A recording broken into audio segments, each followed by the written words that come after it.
Prezados alunos, nessa aula nós vamos estudar alguns termos técnicos da área de tecnologia da informação para vocês começarem a se ambientar com a área e conhecer alguns termos e expressões que nós vamos utilizar durante o curso todo em várias disciplinas que vocês vão cursar nesse semestre e também no futuro. Então, vou ler o termo em inglês e falar um pouco sobre o que significa esse termo, e a gente vai ver esses termos em inglês e muitas vezes também em português. Então, sistemas de informação, em inglês é Information Systems, é o nome do nosso curso, e um sistema de informação computadorizado é um sistema que tem entrada, processamento, saída e utiliza de uma série de recursos para processar dados e gerar informações. Então, nós temos vários tipos de sistemas de informação. Vou citar um exemplo aqui, dois exemplos. Um sistema, por exemplo, que controla a matrícula dos alunos da universidade, e um outro sistema que a gente pode usar como exemplo, que é um sistema que controla toda a folha de pagamento de uma empresa, até a questão de gerar o contra-cheque e fazer o depósito do salário na conta do funcionário. Sistemas distribuídos, Distributed Systems, é uma área que envolve a utilização de redes de computadores, porque aí eu vou ter um sistema que vai estar sendo executado em diferentes máquinas, que podem estar em locais diferentes da rede, da internet, por exemplo. Então, vocês vão ter no curso uma disciplina chamada Sistemas de Informação Distribuídos. Database, na verdade a gente não lê data, o certo é ler data, né? Então, seria database. Database é uma base de dados ou um banco de dados. Por exemplo, um banco de dados com as informações dos alunos matriculados no curso de Sistemas de Informação. Um banco de dados com as informações dos clientes de um banco. O banco de dados com as informações dos funcionários de uma empresa. E quando a gente trabalha com bancos de dados, a gente tem os chamados Database Management Systems, ou DBMS, que em português são os Sistemas Gerenciadores de Bancos de Dados, ou SGBDs, que são os sistemas que permitem que eu faça a criação de um novo banco de dados, que eu faça a definição dos campos que vão existir em cada tabela do banco de dados. Por exemplo, eu tenho o banco de dados dos alunos da UFSM. Eu tenho uma tabela com os dados dos alunos, uma tabela com os dados dos cursos, uma tabela com os dados envolvendo a matrícula. E dentro dessas tabelas eu tenho uma série de campos, por exemplo, o número de matrícula, o nome do aluno, o e-mail, o endereço, o telefone. E para gerenciar tudo isso, para criar tabelas, incluir os campos, incluir novos dados, consultar, gerar relatórios, eu preciso de um sistema gerenciador de banco de dados, de um DBMS. Alguns exemplos de sistemas que vocês vão estudar. Oracle, SQL Server, MySQL, que se usa muito quando se programa em PHP, Postgre. Então, existe uma série de sistemas gerenciadores de bancos de dados. O termo Computer Network, quer dizer redes de computadores, tudo que envolve a questão de internet, redes internas, que são as intranets, a questão toda de cabeamento, roteadores, equipamentos, softwares, está dentro desse grande pacote chamado rede de computadores. Artificial Intelligence, ou inteligência artificial, hoje em dia se fala muito nisso, né? Se vê muito propaganda dos bancos, a inteligência artificial, por exemplo, do Bradesco, a BIA, que é um agente de software que interage com os clientes do banco e tem uma técnica de inteligência artificial para poder responder às perguntas dos clientes. Então, existe uma série de técnicas, vocês vão estudar uma disciplina de inteligência artificial. A gente estuda sistemas especialistas, que é um dos temas da nossa disciplina introdutória de sistemas de informação, mas depois vocês vão aprofundar. Estudam a parte de redes neurais, algoritmos genéticos, sistemas baseados em conhecimento, tem uma série de áreas que envolvem a inteligência artificial. Uma área que tem muito a ver com o curso de sistemas de informação, porque é um curso voltado para o mercado de trabalho, é a área de BI, ou Business Intelligence, em português, inteligência de negócios. Então, ferramentas que ajudam um gerente, um diretor, o presidente da companhia a tomar decisões. Então, que produtos eu devo fazer alguma promoção para vender mais, que produtos eu estou vendendo dentro da meta estabelecida, em que local eu devo abrir uma nova filial, demanda de mercado. Então, tudo isso Existem uma série de ferramentas de inteligência de negócios, de business intelligence, e algoritmos que a gente constrói que fazem com que eu ajude um gestor a tomar decisões. Data Warehouse é armazém de dados, quando eu junto uma série de bancos de dados de uma empresa e crio um grande armazém de dados, e sobre esse armazém de dados eu posso começar a tomar decisões usando esses dados todos, e para usar esses dados todos de um armazém de dados e poder tomar alguma decisão, extrair desses dados algumas informações, eu posso usar algoritmos de data mining, que significa mineração de dados. Eu posso minerar dados de dentro de um armazém de dados para tomar decisões. Por exemplo, tem um exemplo muito clássico sobre mineração de dados, que diz que uma grande rede de supermercados usa mineração de dados para descobrir os produtos que as pessoas compram no mesmo carrinho. Elas vão no supermercado e elas acabam comprando produtos em conjunto. E isso pode ser usado no comércio eletrônico, na internet, para recomendar produto para um cliente. O cliente comprou um celular, eu recomendo para ele também um outro produto que está relacionado com aquele que ele comprou.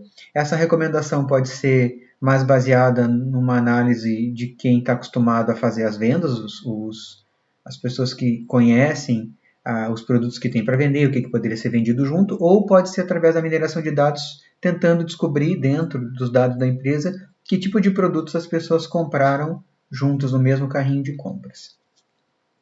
Expert Systems, ou sistemas especialistas, é um tema então que eu comentei que a gente vai estudar nessa disciplina, uma pequena introdução. É um tipo de sistema da área de inteligência artificial que precisa de um especialista do domínio para que ele seja desenvolvido. Existem vários na área de saúde, por exemplo, um sistema especialista para diagnosticar paralisia cerebral, para fisioterapia, na área de psicologia, mas existem outras áreas também. Então, é um tipo de sistema que ajuda um especialista de um determinado domínio a fazer o seu trabalho. Ele não é um sistema voltado para um usuário final. Por exemplo, um sistema de folha de pagamento que qualquer pessoa da empresa pode acessar para consultar os dados da folha de pagamento. O sistema especialista ele é voltado para especialistas do domínio. Fiz um sistema especialista para diagnosticar paralisia cerebral, por exemplo.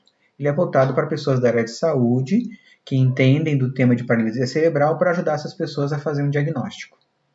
E também pode ser utilizado no mundo do trabalho, no mundo dos negócios, não necessariamente na saúde. A saúde é uma área que tem muitos sistemas especialistas, é uma das áreas mais antigas nesse tipo de desenvolvimento, mas também existem sistemas especialistas voltados para a área de negócios. Management Information Systems seriam sistemas de gerenciamento, né? Management significa gerenciar informação, né? Então eu poderia traduzir como sistemas de informações gerenciais, ou em português chamados SIGs. Então são sistemas que são desenvolvidos por gerentes de uma empresa para que eles possam tomar decisões. Então, por exemplo, acompanhar o número de produtos vendidos, que vendedores estão vendendo que tipo de produto, qual é a região que está vendendo mais ou menos, se a empresa está atingindo as suas metas de produção, de venda, pode ser de serviços, né? Então, eu tenho que vender plano de saúde, eu tenho que vender seguros de carro, se eu estou conseguindo atingir as metas, quem está vendendo, quem não está vendendo. Um termo que vocês vão identificar quando estiverem aprendendo a programar, vocês vão começar a aprender a programar esse semestre, né, na disciplina de Programação e Estrutura de Dados 1, é o chamado Stack Overflow. É um erro que acontece quando a gente está programando e acontece o chamado estouro de pilha.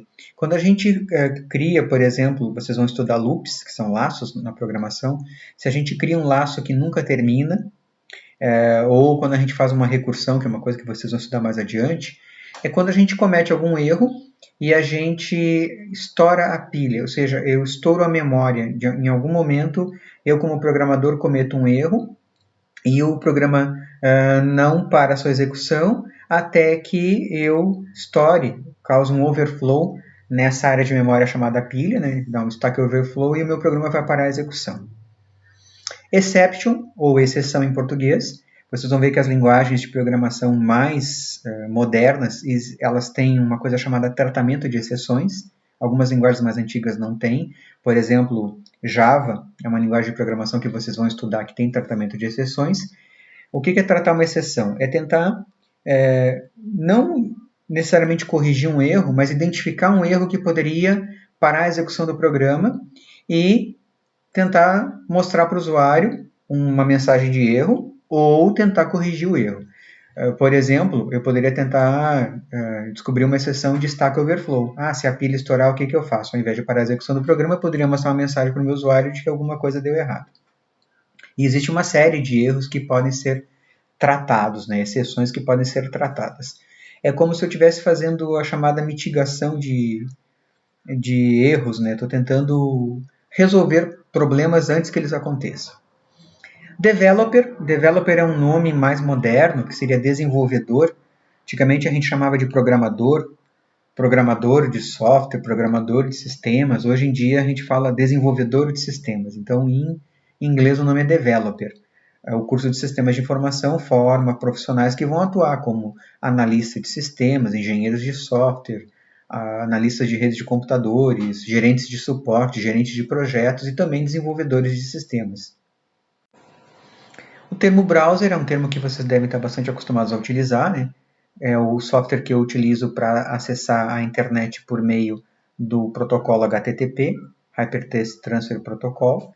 Então a gente tem vários browsers, como alguns já quase em desuso, como Internet Explorer, alguns mais antigos como Netscape, Mosaic, e alguns mais modernos como o Chrome. Markup Language. Quando a gente trabalha com a internet, a gente costuma utilizar linguagens de marcação, como o HTML, Hypertext Markup Language. Não é uma linguagem de programação, é uma linguagem onde eu utilizo tags, e essas tags marcam coisas dentro da minha página na internet. Por exemplo, eu digo onde vai ter um título, eu coloco um marcador que é title, eu digo onde vai ter negrito, eu digo onde vai começar um novo parágrafo com o marcador P. Então, são linguagens de marcação. Programming Language, linguagens de programação. Vocês vão estudar a linguagem de programação C no primeiro semestre, depois vão estudar outras linguagens, como a linguagem de programação Java, PHP, Prolog. Então, são diferentes linguagens para eu criar programas de computador.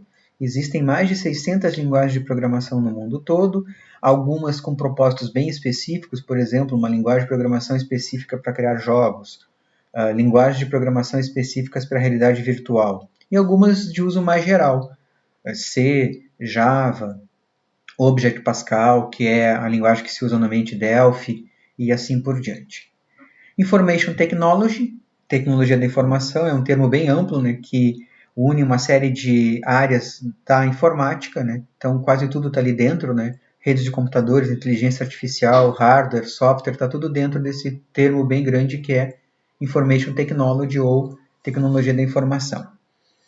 Recommender System, ou também aparece algumas vezes nos textos Recommendation System, sistema de recomendação.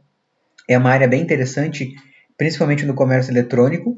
As lojas virtuais têm implementados algoritmos que recomendam produtos para os seus usuários e existe uma série de técnicas para fazer essas recomendações.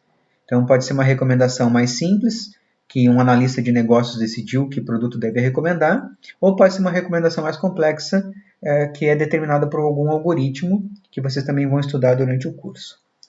Hypermedia Adaptive System seria sistema hipermídia adaptativo.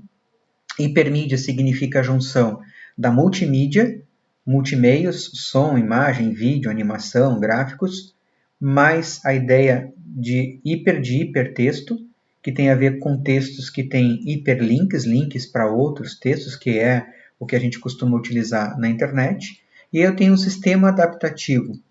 Eu acesso a internet e eu tenho um sistema que vai se adaptando de acordo com as minhas preferências. Só que isso tem que ser feito de forma que o usuário não perceba. Eu não preciso dizer para o site, para a loja virtual, para o aplicativo que eu estou usando, que eu quero que ele se adapte. À medida que eu vou utilizando os recursos, esse sistema vai se adaptando. Vou dar um exemplo simples aqui. Eu acesso o aplicativo do meu banco e eu acesso primeiro o extrato dos últimos 30 dias. Na próxima vez que eu acessar, como eu já acessei essa mesma operação várias vezes, essa operação já vai aparecer em destaque para mim no aplicativo, como se fosse um atalho. Isso é uma adaptação. Project Management, ou gerenciamento de projetos, existe uma disciplina específica no curso sobre isso.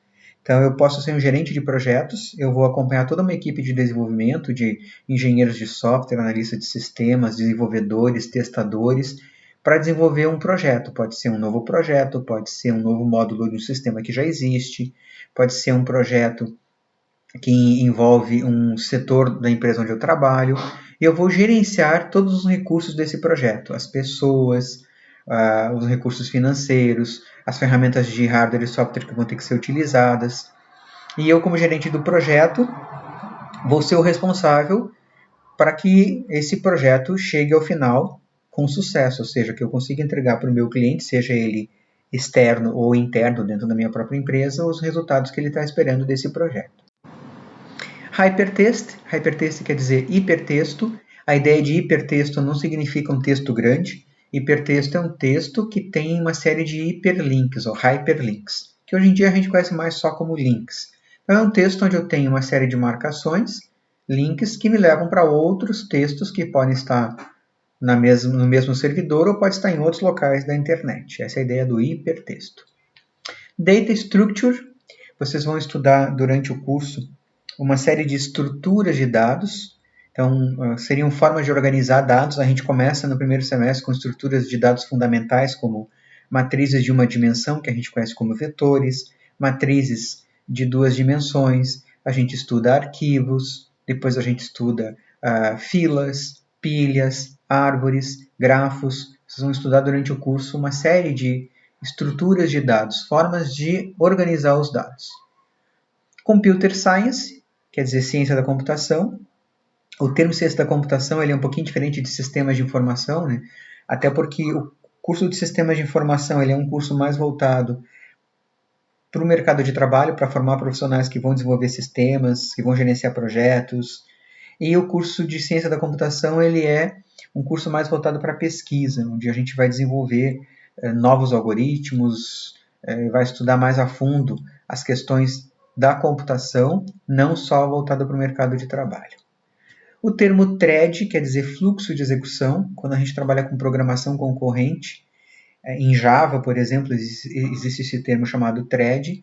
Eu posso ter fluxos de execução concorrentes, então eu vou estar compartilhando meu processador com diferentes fluxos de execução para poder aproveitar o meu processador, e cada fluxo está executando uma tarefa diferente do meu programa.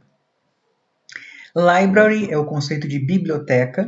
Vocês vão ver que quando a gente está trabalhando com diferentes linguagens de programação, a gente precisa muitas vezes utilizar uma biblioteca, e essa biblioteca significa que alguém já implementou alguma coisa e eu vou só me utilizar dessa implementação. Então eu vou utilizar uma biblioteca. Vocês vão começar a aprender a programar em C e vão ver que vão usar uma biblioteca chamada stdio, que quer dizer Standard I/O. Seria I/O de entrada e saída, input, output. Standard seria de padrão. Seria uma biblioteca padrão para buscar recursos de entrada e saída no meu programa. O que é entrada? Quando o meu usuário fornece alguma informação para o programa, clicando no mouse, digitando alguma coisa no teclado, quando ele usa um aplicativo e usa o touchscreen, clicando na tela. E a saída quando o meu usuário recebe resultados do meu aplicativo, do meu programa. Pode ser imprimindo alguma coisa na tela, pode ser imprimindo alguma coisa na impressora. Por exemplo, eu vou no caixa eletrônico e peço para imprimir um extrato, então eu tenho uma saída. Application quer dizer aplicação ou aplicativo. Hoje em dia é muito comum, né? Se fala muito em aplicativo de celular, mas um sistema é uma aplicação.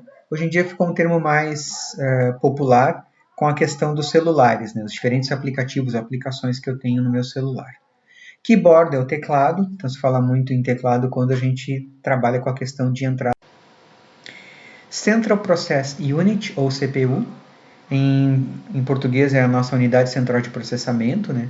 É a unidade que faz, na verdade, os meus programas funcionarem e faz os cálculos e faz com que o hardware e software consigam, na verdade, conversarem. Então, eu consigo fazer meu programa ser executado e a CPU faz todos os cálculos. Por exemplo, tem que calcular o salário de um funcionário, tem que calcular o desconto porque ele faltou alguns dias. Esses cálculos todos são processados pela CPU a partir dos comandos que nós colocamos dentro dos nossos programas. Decision Support Systems seriam sistemas de suporte à decisão ou sistemas de apoio à decisão, que a gente conhece em português como SAD. São sistemas desenvolvidos para a área de negócios, para ajudar os diretores de uma empresa a tomarem decisões. Então, com uma série de algoritmos que envolvem inteligência de negócios, esses sistemas ajudam, criando gráficos, tentando traçar possibilidades de quadros futuros, né? O que vai acontecer no futuro se o PIB subir? Aí eu vou ter mais mercado, as pessoas vão ter mais poder de compra, onde que eu posso investir, quais são as áreas. Esses sistemas vão ajudar a tomar essas decisões.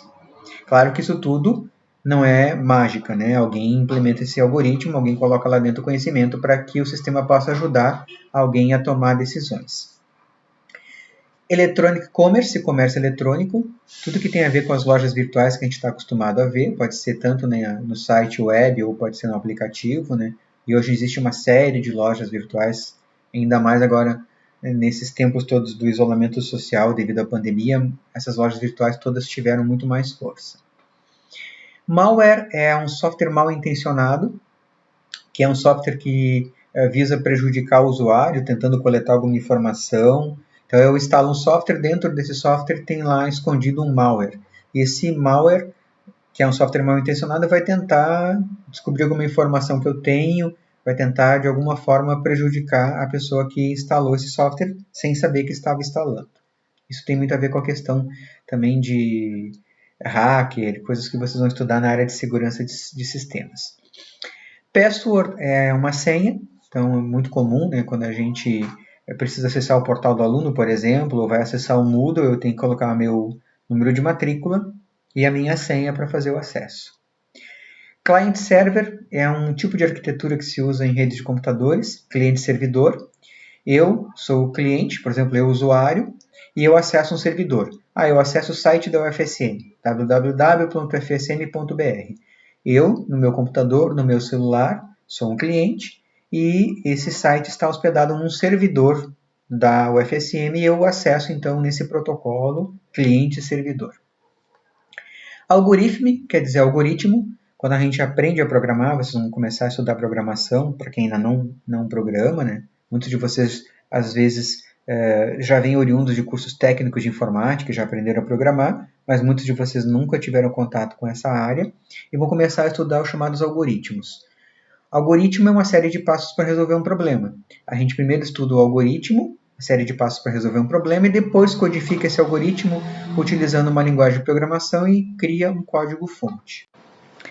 Operating Systems, sistemas operacionais, é um software chamado software básico, Windows, Linux, Unix. Então, é um sistema operacional, por exemplo, se eu pensar no celular, tem o Android, é um sistema que permite que eu consiga instalar outros softwares ele é um software, né, mas ele permite que eu consiga instalar outros softwares no meu computador ou no meu celular, os aplicativos, e que eu consiga interagir com esse software e esse software interagir com a parte do equipamento que é o hardware. Computer Architecture é arquitetura de computadores, né? Por exemplo, a gente vai estudar, vocês vão estudar durante o curso disciplina de organização de computadores, arquitetura de computadores. A arquitetura tem a ver com a parte da máquina, com o hardware. Como é que a minha máquina funciona?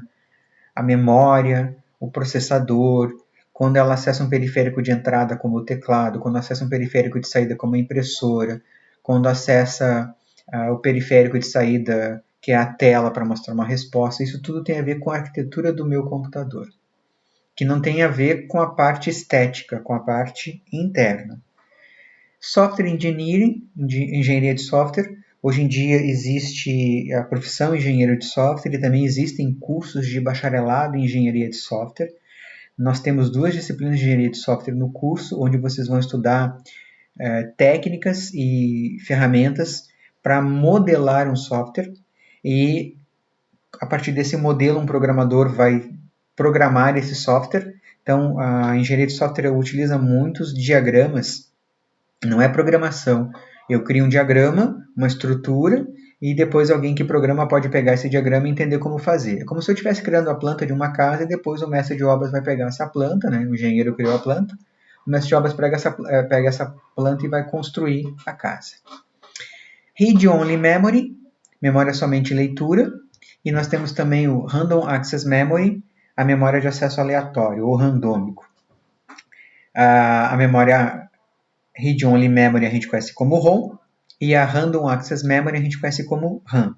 Por exemplo, quando eu ligo o computador, tem uma série de passos que são executados automaticamente, inclusive a verificação do sistema operacional e do meu hardware, que são informações que estão gravadas nessa memória, que é apenas para leitura, Read Only Memory, que a gente chama isso também de firmware. Random Access Memory, memória de acesso aleatório, é a memória que eu tenho para utilizar quando o meu programa está sendo executado, onde eu vou guardar os dados enquanto meus programas estão sendo executados. Quando o meu usuário faz uma entrada de dados no programa, esses dados todos ficam guardados nessa memória de acesso aleatório, que quando o meu programa termina de ser executado, essa memória é liberada para outro programa utilizar esse espaço de memória. Helpdesk é uma área que envolve toda a questão de suporte. Então, eu vou atender os clientes de uma empresa, eu vou atender os usuários de um determinado sistema. Então, seria o chamado Setor de Tecnologia da Informação, antigo CPD, né? Centro de Processamento de Dados. Lá tem uma área específica chamada Helpdesk, e muitas vezes esse helpdesk começa através de um contato virtual e pode ter algum tipo de ferramenta inteligente para tentar ajudar o usuário, mas chega até o ponto de ter uma pessoa que vai me atender e às vezes essa pessoa tem que ir até o local onde eu trabalho para resolver um problema no meu equipamento. Então, por exemplo, resolver um problema na impressora, pode ser me dar liberação de acesso. Vocês estão com um problema de acesso no portal do aluno, aí vocês têm que entrar em contato com o helpdesk do CPD para ele resolver esse problema. Human Computer Interaction, interação humano-computador, ou também alguns falam interação homem-máquina, interface homem-computador, é tudo que envolve as ferramentas e o estudo para que eu possa utilizar o computador da melhor forma. Então, o mouse, a tela de toque, o teclado, como é que a tela do computador, tela do meu software vai aparecer para o usuário, qual é a melhor forma de mostrar, se eu devo usar ícones, se eu não devo usar ícones, se eu devo usar muitas cores, poucas cores, isso tudo tem a ver com a interação humano-computador. Syntax e Semantic, ou sintaxe e semântica, são dois termos que vocês vão ver muito quando estiverem aprendendo a programar. Quando eu vou programar utilizando uma linguagem de programação, eu tenho que seguir regras de sintaxe e regras de semântica. Sintaxe, eu tenho que escrever corretamente os comandos da linguagem, de acordo com as regras da linguagem de programação que eu estiver utilizando. Semântica significa que o que eu escrevi tem que ter sentido. Por exemplo, eu posso, em português, escrever o seguinte: apague a porta. Apague a porta é uma expressão escrita corretamente em português. Só que semanticamente ela não faz sentido, porque não tem sentido nenhum eu mandar alguém apagar uma porta. A não ser que eu estivesse, por exemplo, num contexto da arquitetura e alguém estivesse desenhando uma planta de uma casa e eu disse para a pessoa apagar uma porta que estava ali. Então, dependendo do contexto, pode ser que faça sentido. Então, os meus programas eles têm que seguir regras de sintaxe de acordo com a linguagem de programação e aquilo que eu estou escrevendo tem que fazer sentido. Por exemplo, eu vou calcular o salário de uma pessoa, eu vou usar o número de horas que a pessoa trabalhou e vou multiplicar pelo valor que ela ganha por hora. Isso é uma lógica de programação. Aí o programador faz o seguinte: eu vou calcular o salário, eu pego o número de horas que a pessoa trabalhou e mando multiplicar pelo nome do funcionário. Isso não faz sentido nenhum. Mesmo que eu escreva corretamente esse comando, seguindo as regras de sintaxe de uma linguagem de programação, isso que eu escrevi não faz sentido. Então eu tenho que cuidar das regras de semântica, fazer sentido, e as regras de sintaxe, que são as regras de como se eu estivesse seguindo a ortografia, como escrever corretamente, como no português. Claro, quando eu escrevo errado no português, mando um e-mail para alguém, mando uma mensagem no WhatsApp, pode ser que a pessoa consiga entender mesmo tendo escrito errado. Numa linguagem de programação, não. Estou usando a linguagem C. Se eu escrever um comando errado, esse comando não vai ser executado, o programa não vai ser executado corretamente. Na programação em C, no final de uma instrução, eu sou obrigado a colocar um ponto e vírgula para determinar o final de linha. Se não colocar esse ponto e vírgula, não funciona.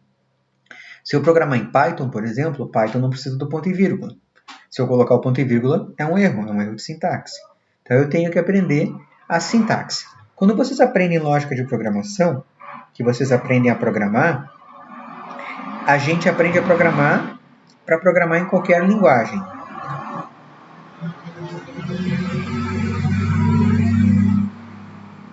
Desculpa, agora no finalzinho, né? Temos barulhos externos que a gente não consegue controlar. Então, quando você está aprendendo lógica de programação, a ideia é aprender o raciocínio da programação para poder aplicar em qualquer linguagem. E quando vocês forem estudar novas linguagens, vocês têm que estudar as regras de sintaxe dessa nova linguagem. É como se você estivesse aprendendo a falar em inglês, em francês, em espanhol. Então, eu programo em C, daí eu programo em Prolog, programo em Java, programo em Python, programo em PHP e nas linguagens que foram surgindo e que forem demandadas também pelo mercado de trabalho. Agora, então, eu vou deixar um exercício para vocês fazerem no Moodle sobre alguns termos técnicos da área de tecnologia da informação. Então, após assistir essa videoaula, né, eu peço que vocês acessem, então, o ambiente virtual Moodle, realizem a atividade correspondente a essa aula e desejo que todos se cuidem e fiquem bem para que no futuro nós possamos nos ver presencialmente novamente na UFSM.